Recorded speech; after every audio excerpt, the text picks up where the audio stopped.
น้องมากก็ไปแท้ค่อยน้องกันดิอืมอืมอืมแบบนี้แหละค่อยแบบไหนยังไง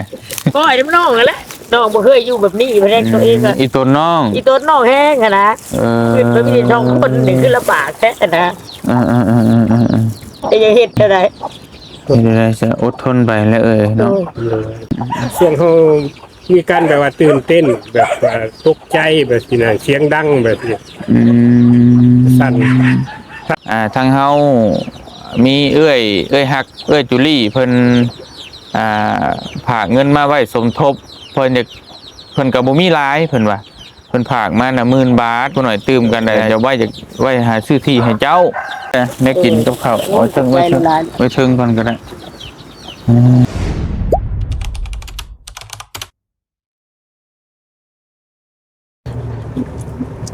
อ่า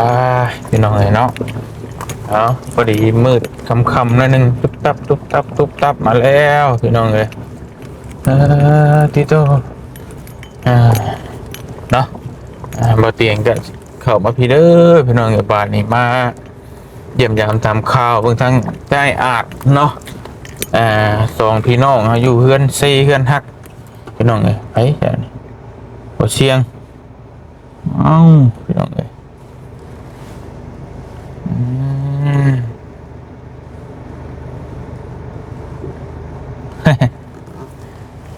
มาแต่หาเอื้อยกับไม้เพิ่นบ่เนาะพี่น้องเนาะคือสิแม่นเออ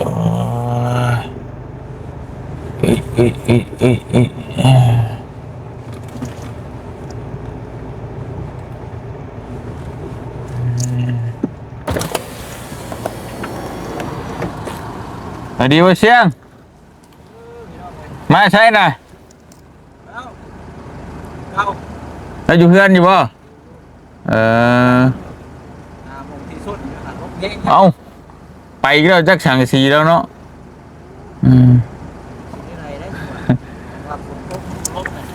มียังอยู่บ่ทางเจ้านะเดี๋ยวมูได้ไปเรากิน เดี๋ยวว่าคำว่าพวกมีก็เก็บออมตื่มกันหาที่หาทางให้แล้วได้กันแล้วน้ำละลายอยู่เนี่ยโอเคโอเคโดยเราอีกคนนี้กันเห็นหน้าก็ใจได้เราอ่ะเดี๋ยวมาหาแล้วรู้เลยไปเช็ดปูนบ่บืนนี่โอ้ยเนาะไปฉันไปหาเราก่อนโดยสบายดีเด้อโดยไปเจอทั้งเบาเสียงพี่น้องกันมาหาไอ้อาจกับเพื่อนเราพี่น้องเห็นเนาะพอดีบ่เตียงมื้อนี้ก็ได้พี่น้องเห็นเนาะกับทักทายสวัสดีพ่อแม่พี่น้องเบิดสุขุทุกคนเด้อพี่น้องเด้อเนาะมาพ้อกันตอนค่ำๆอีกแล้วบ่เตียงมาหาเรานี่ก็สิมีข่าวดีมาแจ้งเราอยู่พี่น้องเอ้ยมื้อนี้เพราะว่าทางจุลี่เพิ่นเนาะจุลี่มันฝากเงินมาให้พี่น้องเอ้ย300 ดอลนี่ก็เป็นเงินไทยก็ประมาณ10,000 บาทน่าจะได้อยู่หรอกเนาะพี่น้องเอ้ยประมาณ10,000แล้วแต่เงินขึ้นเงินลงนะบางช่วงก็9,000 ปลายช่วงกับ10,000พอดีประมาณตีเช่10,000 บาทแล้วเพิ่นบอกว่าสมทบเก็บไว้ซื้อที่ให้แล้วเพื่อว่ามีผู้ใหญ่ใจบุญฝากมาตื้มอีกว่าสัตว์พี่น้องเนาะปกติก็เลยชิมาแจ้งข่าวดีแล้วนะมันนี่พี่น้องเลยพอได้รับมีกำลังใจสู่ต่อไปนะพี่น้องเนาะตอนคำปกติก็มาตัดไม้ให้ทั้งน้องบุญทวีเพื่อนแหละพี่น้องเลยทั้งน้องนิ้วเพื่อนไปซอยสะอาดซอยตัดไม้ให้ว่าสัตว์พี่น้องเนาะก็เลยตัดไม้ตัดโต๊ะเป็นที่เรียบร้อยแล้วก็มาออกเลยมาทงนามาพี่มาหาไอ้อาจกับเอ้ยเราพี่น้องป้าโตเพื่อนสุดดีพี่น้อง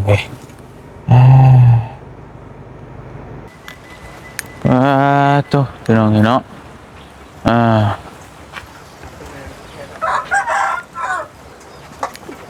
ก็อาบน้ำอาบท่าแล้วบ่ป้าโต ฮ็ดได้ไหนอยู่เนาะลูกกลัวอยู่พี่น้องไงเฮ็ดได้ไหนเด้เอ้ยสบายดีเป็ดขอกไก่ ปวดที่ใกล้ยังมาแหละ อืม บ่แม่นยามว่ายันมันลมมาแห้งก็สิมงสิไปลงไปอยู่ โดย เฮ็ดได้ไหนมันย่านและลมแห้ ล ง มแห้งช่ำนี่เนาะ อันนั้นจังหวะที่มันมาแห้งแค่ลมไป อ๋อ มันบ่ไหวเด้อสิเด้ อืม ก็นักแห้งอันนี้แหละลมนั่น ยามหนาวดูยากอยู่ได้คำว่ามันหนาวแต่ฝนตกอีก เออ อืม บ่มันเกิดขึ้นมัน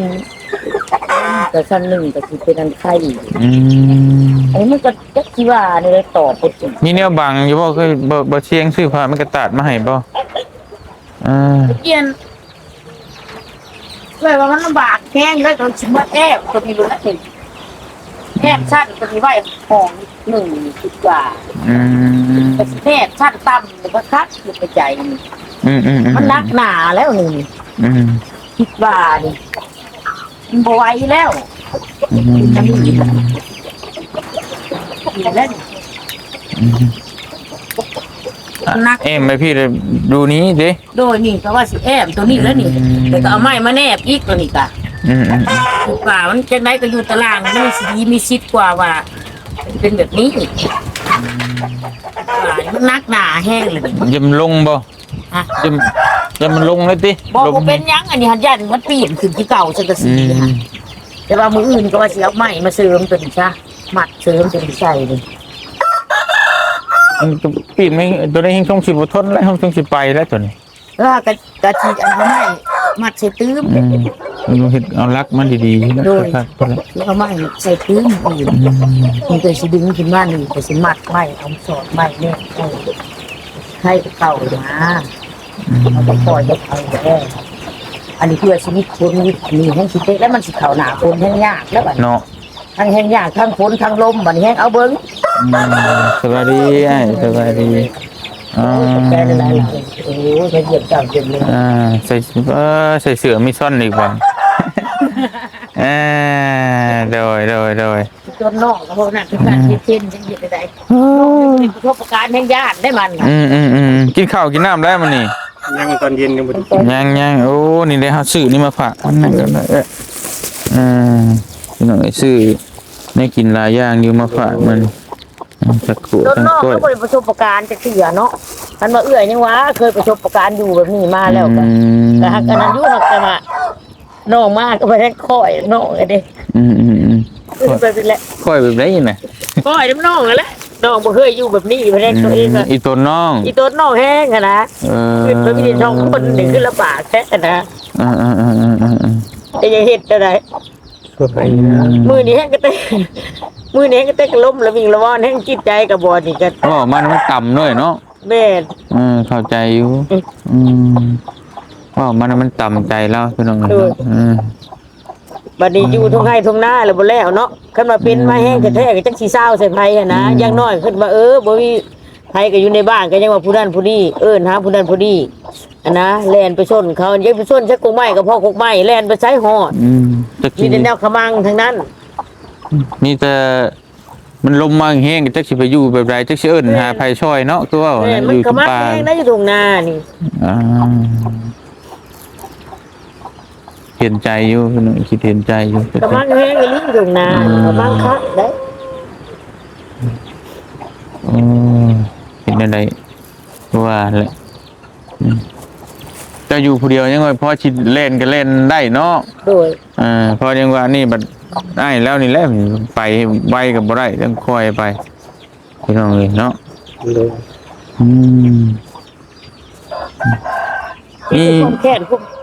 วามแค้นความน้อยใจมือนี่ก็บ่ฟื้น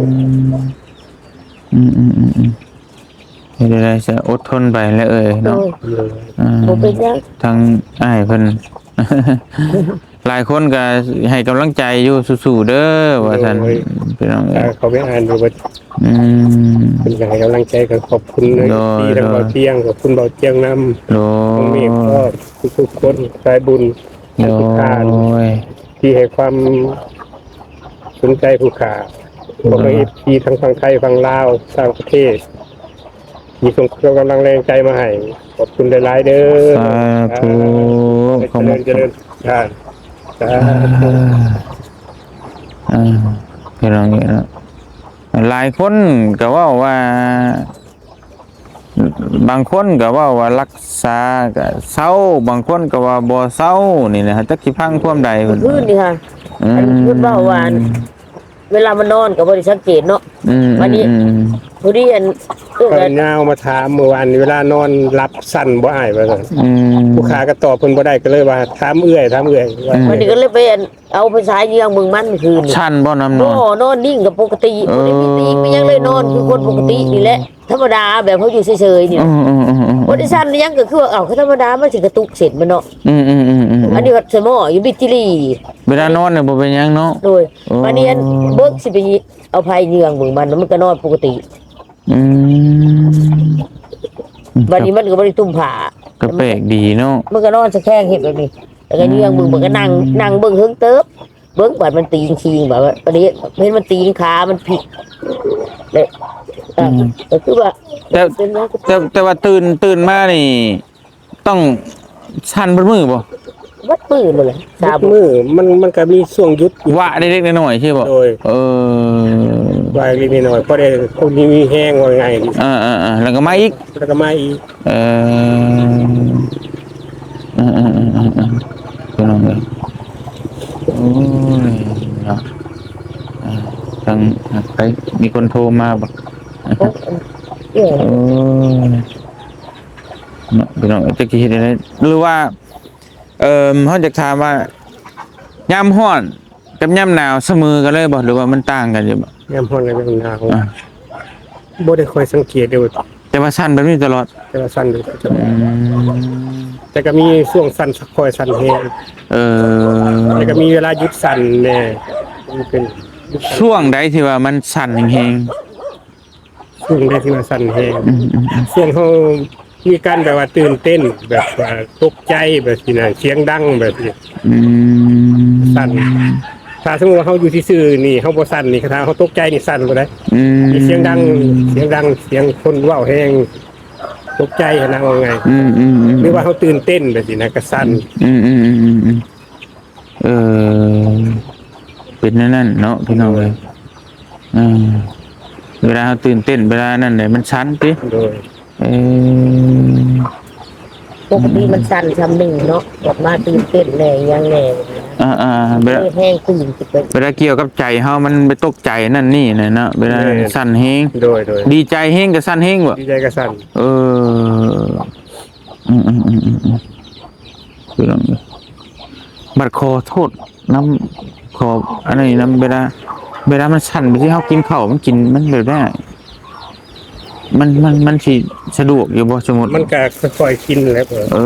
อ แล้วเพื่อมันก็มานั่งคุกอยู่ประมาณ10นาทีเลยเฮ็ด คันเฮานั่งไปสินี่กินบ่ได้เด้ ต้องนั่งเอาขาของว่าเข้านี่เข้าพื้นข้างหนึ่ง มันจะสิหยุด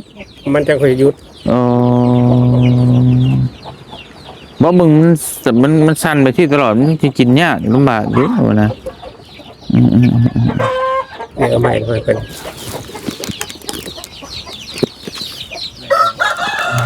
นั่งด้วย ใช้เดี๋ยวบ่แจ้ง เด้อนั่งแล้วบ่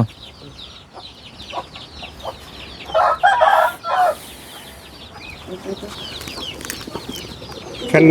นั่งยองๆมือคือนั่งกินมันจะหงายหลังคันนั่งคันเฮานั่งกินข้าวกระทาเวลาเฮาสั่นนี่มันก็สิมีจังหวะของมันแบบว่า หยุดก่อน หยุดกินก่อน เวลาสั่นแห้งเนี่ยเขาหยุดกินก่อน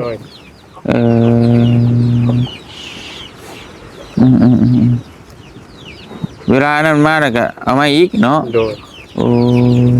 เป็นแบบนี้พี่น้องเ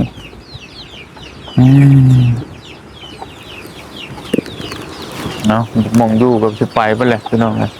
เนาะโอ้ยพี่น้อง เฮ็ดฮักกับไข่แน่วานนี่ว่าสิขึ้นเฮ็ดตื่นแน่ สิไปเด้อเนาะ ไปแล้วคันว่าเป็นไปกินบ่อยู่แล้ว มึนหัวมึนยังแน่ บ่อยู่ อืมพังเบิ่งกันแหล้วพี่น้องผมแต่มันล้มมันคือมันก็ยังใครอยู่มันฝนบ่ตกมันบ่เปียกเนาะแต่ว่ามันฝนตกพร้อมอีกตี้ของมืดพวกตามจะคือมันนี่ฮะ อ่า วันนี้มืดลมหนาวเลยยังบ่แล้วมันลมยังบ่แล้ววันนี้ฝนมันสิลงมาใส่อีกบาดวันนี้มันก็สิหัวอีกบาดเอ้า ก็สิอยู่ไปเลยเนาะ จะสิหอบไปไงนี่คันว่าลมหนาวนี่ยังเป็นส่วนหนึ่งอยู่นะวันนี้ฝนตกนี่ฝนตกแล้วบัดนี้มันหัวลงมาบัดนี้เอา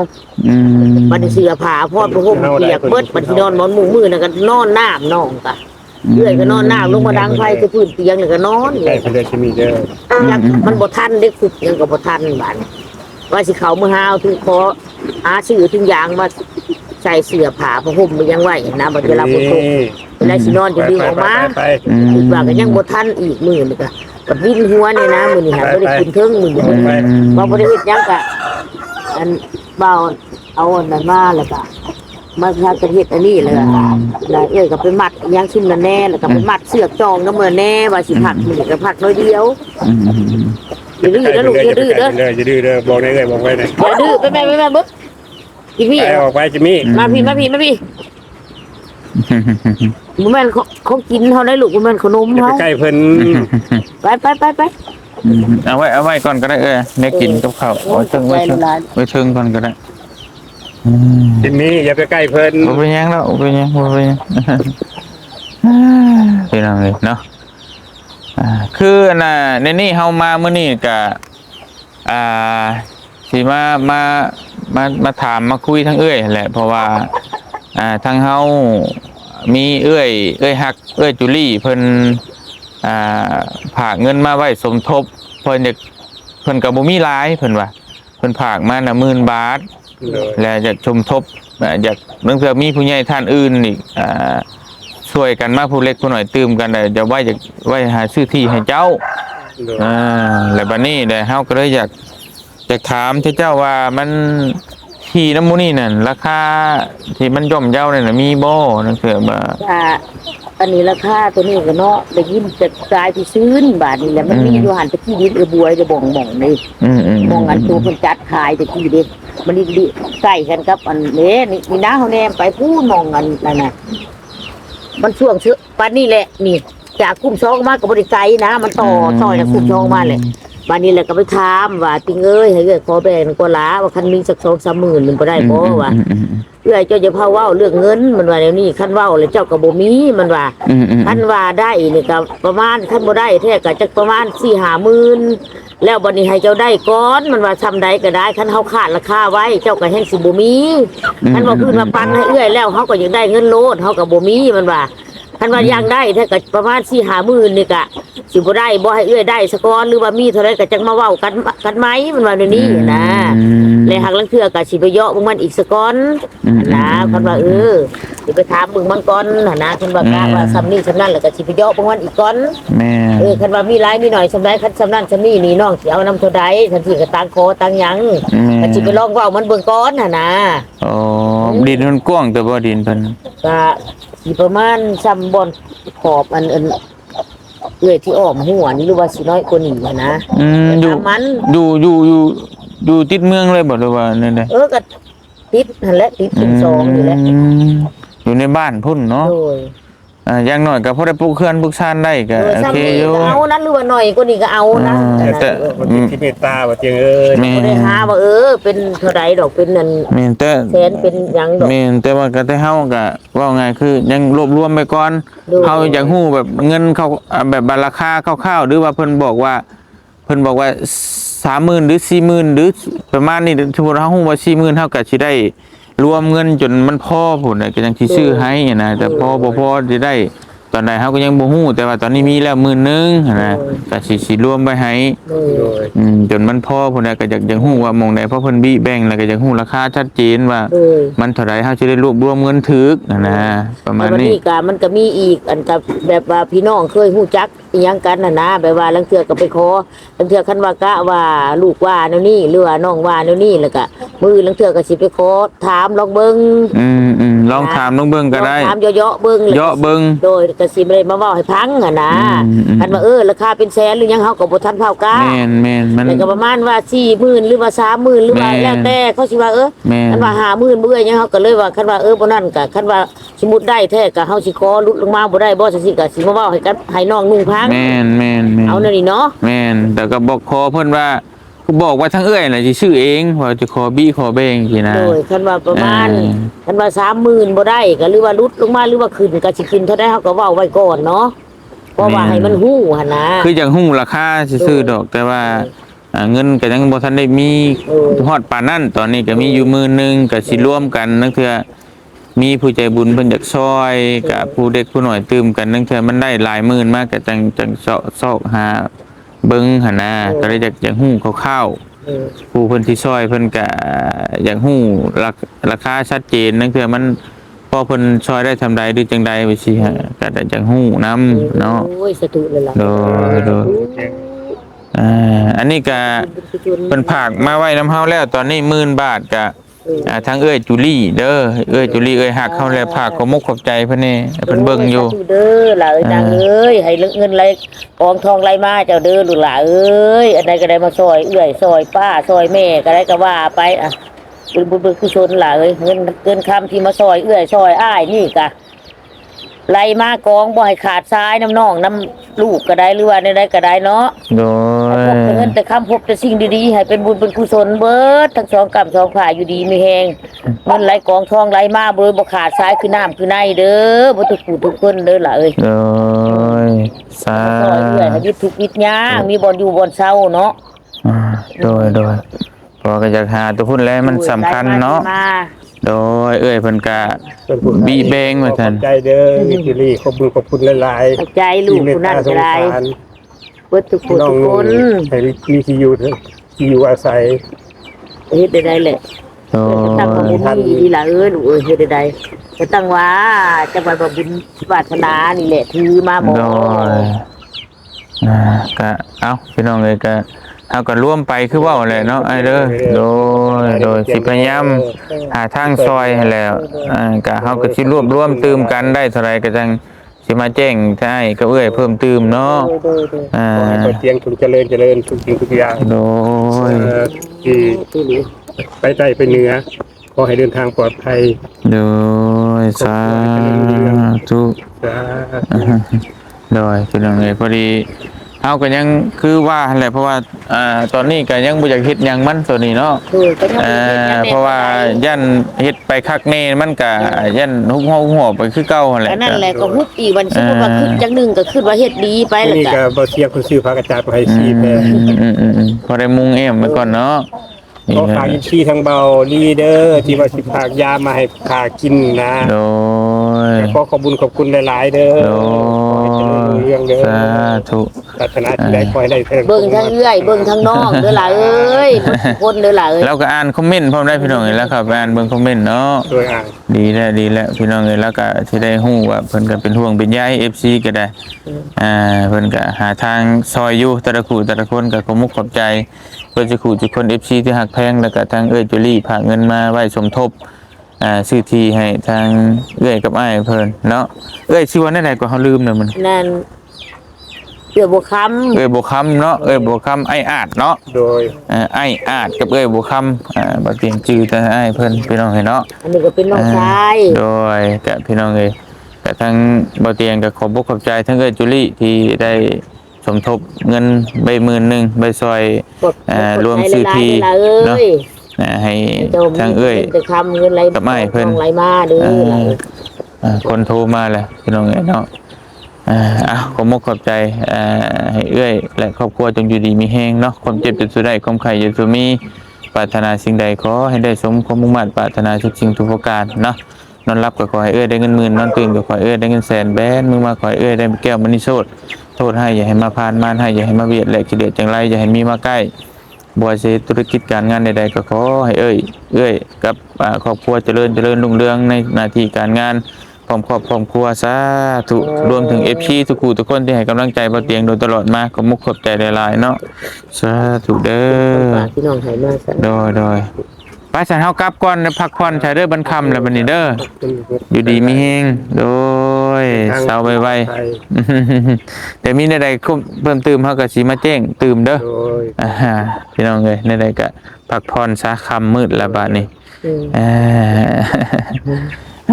ต่อถ้าได้กินข้าวแรงมื้อนี้ติไปหากินข้าวกินน้ำพักผ่อนพี่น้องเอ้ยบ่เตียงก็สิขอตัวก่อนบัดนี้เด้อไอ้เด้อเด้อในใดก็มาถามข่าวมื้ออื่นเด้อโดยไปบ่เตียงขอตัวเดินทางกลับก่อนพี่น้องเอ้ยเนาะล้มก็ล้มบัดนี้ค่ำพร้อมเนาะมื้ออื่นจังมาแจ้งข่าวทั้งเอ้ยกับไม้เล่าว่าสิเอาในใดต่อแล้วก็สิมาถามเล่าแหละมื้ออื่นแล้วว่าเราสิไปถามบางทีได้ยินที่แว่วๆมาแหละเขาว่าถ้ามีฮอด